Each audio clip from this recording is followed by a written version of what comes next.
അസ്സലാമു അലൈക്കും വറഹ്മത്തുള്ളാഹി വബറകാതുഹു. ഖുറൈശികൾ ഏതാനും ദിവസങ്ങൾ പ്രതീക്ഷയോടെ കാത്തിരുന്നു. അബൂ ത്വാലിബിൻ്റെ വാക്കുകൾ സഹോദരപുത്രൻ അനുസരിക്കുമെന്ന് പ്രതീക്ഷിച്ചു. പ്രതീക്ഷ തെറ്റി. മുഹമ്മദ് നബി സല്ലല്ലാഹു അലൈഹി വസല്ലം തങ്ങൾ മതപ്രചാരണം തുടരുകയാണ്. പലരും ഇസ്ലാം മതത്തിൽ ചേർന്നുകൊണ്ടിരിക്കുന്നു. ചേർന്നവരാരും മടങ്ങുന്നില്ല. മർദ്ദനങ്ങൾ കൊണ്ട് പ്രയോജനം കാണുന്നില്ല.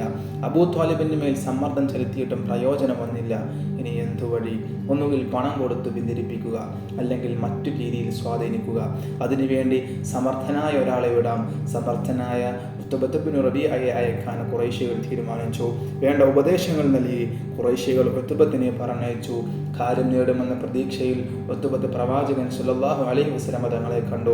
എന്തൊക്കെയുണ്ട് മുഹമ്മദ് വിശേഷങ്ങൾ? ഉത്ബത്ത് വളരെ സ്നേഹഭാവത്തിൽ ചോദിച്ചു. സന്തോഷം തന്നെ. ഉത്ബത്തിന് സുഖം തന്നെയാണോ? എനിക്ക് സുഖം തന്നെ. ഇപ്പോൾ ഈ വരവിന് പ്രത്യേകിച്ച് വല്ല ലക്ഷ്യവുമുണ്ടോ? അല്പം സംസാരിക്കണമെന്നുണ്ട്. പറഞ്ഞോളൂ. ഖുറൈശി നേതാക്കൾ പറഞ്ഞയച്ചിട്ടാണ് ഞാൻ വന്നത്.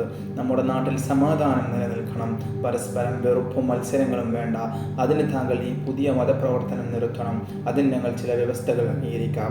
വ്യവസ്ഥകളോ? അതെന്തിന്? നബി സല്ലല്ലാഹു അലൈഹി വസല്ലം തങ്ങൾ ചോദിച്ചു. താങ്കൾ എന്ത് കാര്യം ആവശ്യപ്പെട്ടാലും ഖുറൈശികൾ അത് നിർവഹിച്ചു തരും. പറഞ്ഞോളൂ, എന്ത് വേണം? ധാരാളം പണം വേണമോ? തരാം. അതിസുന്ദരിയായ ഒരു പെൺകുട്ടിയെ വിവാഹം ചെയ്യണമോ? ചെയ്തു തരാം. ഇവിടെ ഒരു ഭരണാധികാരിയാകണമെന്നുണ്ടോ?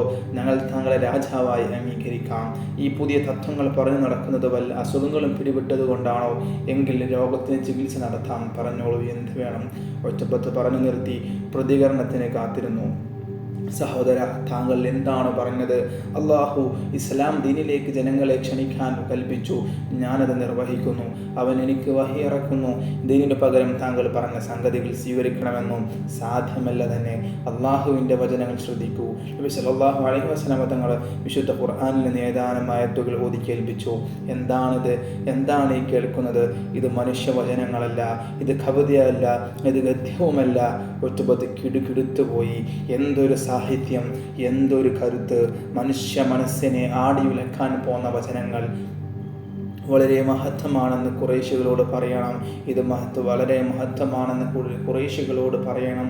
അവരും ഇതൊന്ന് കേൾക്കട്ടെ, ഇത് ഉൾക്കൊള്ളട്ടെ. ഇതുവരെ മുഹമ്മദിനെ പറ്റി പറഞ്ഞതൊന്നും ശരിയല്ല.